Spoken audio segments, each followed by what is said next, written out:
सीता नवमी क्यों मनाई जाती है? क्या आप जानते हैं कि सीता नवमी आने वाली है? सीता नवमी कब है और क्यों मनाई जाती है? इसके बारे में बेहद कम लोग को पता है। तो चलिए जानते हैं इसके बारे में, और साथ ही ये भी जानेंगे कि जनक पुत्री माता सीता की माँ का क्या नाम था, क्योंकि उनके पिता जनक के बारे में तो सब जानते हैं, पर माँ का नाम शायद ही किसी को पता होगा। उसी प्रकार माता सीता को भी एक खास दिन समर्पित है और उस दिन को उत्सव की तरह मनाया जाता है। माता सीता की पौराणिक कथाओं में उन सशस्त्र शक्तियों में गिनती जाती है जिन्होंने हर मुसीबत में न केवल अपने पति का साथ दिया बल्कि विपरीत समय में अपने चरित्र और सम्मान की रक्षा भी की है।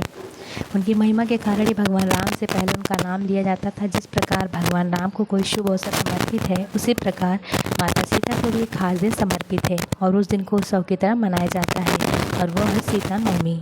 भगवान राम के जन्मदिन को सभी हिंदू रामनवमी के त्यौहार के रूप में सेलिब्रेट करते हैं। उसी प्रकार माता सीता के जन्मदिन को सीता नवमी के तौर पे मनाया जाता है।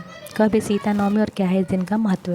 वैशाख माह के शुक्ल पक्ष की नवमी तिथि को सीता नवमी मनाई जाती है। हिंदू पंचांग के अनुसार वैशाख माह के शुक्ल पक्ष की नवमी तिथि की शुरुआत 16 मई को सुबह 6:22 पर होगी और इसका समापन अगले दिन यानी 17 मई को सुबह 8:48 पर होगा। ऐसे में सीता नवमी का पर्व 16 मई को मनाया जाता है। मान्यता है कि सीता नवमी पर माता सीता की पूजा करने से वैवाहिक जीवन में सुख समृद्धि और खुशहाली आती है।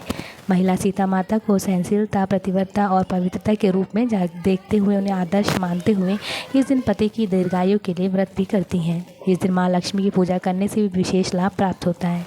कहते हैं कि इस दिन माता सीता और भगवान राम की पूजा करने से 16 महान दानों का फल, पृथ्वी दान का फल और समस्त तीर्थों के दर्शन का फल मिलता है।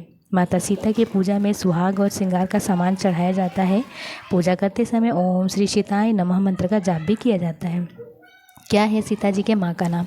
सीता जी राजा जनक की पुत्री थी, ये तो सभी जानते हैं, लेकिन बेहद कम लोग ये जानते हैं कि उनकी माँ का क्या नाम था। वैसे माता सीता ने तो अपने माता पिता की कोख से जन्म नहीं लिया है, बल्कि प्रकट हुई थी, लेकिन इससे उनके पालन पोषण करने वाले माता पिता का महत्व कभी भी पौराणिक कथाओं में कम नहीं रहा है, बल्कि जनक पुत्री होने के कारण उनकी जानकी, जनक तस्मा अथवा जनक सुता भी कहते हैं। मिथिला की राजकुमारी होने के कारण वे मैथिली नाम से भी प्रसिद्ध रही हैं और भूमि में पाए जाने के कारण इन्हें भूमिपुत्री या भूसुता भी कहा जाता है। वाल्मीकि रामायण की कथा के अनुसार एक बार महाराजा जनक के राज्य जनकपुर में भयंकर अकाल पड़ा और अकाल की मुक्ति पाने के लिए एक ऋषि ने यज्ञ करने को कहा। राजा जनक ने स्वयं बैलों को जोतकर धरती पर हल चलाया और उसी समय उनका हल एक संदूक से टकराया।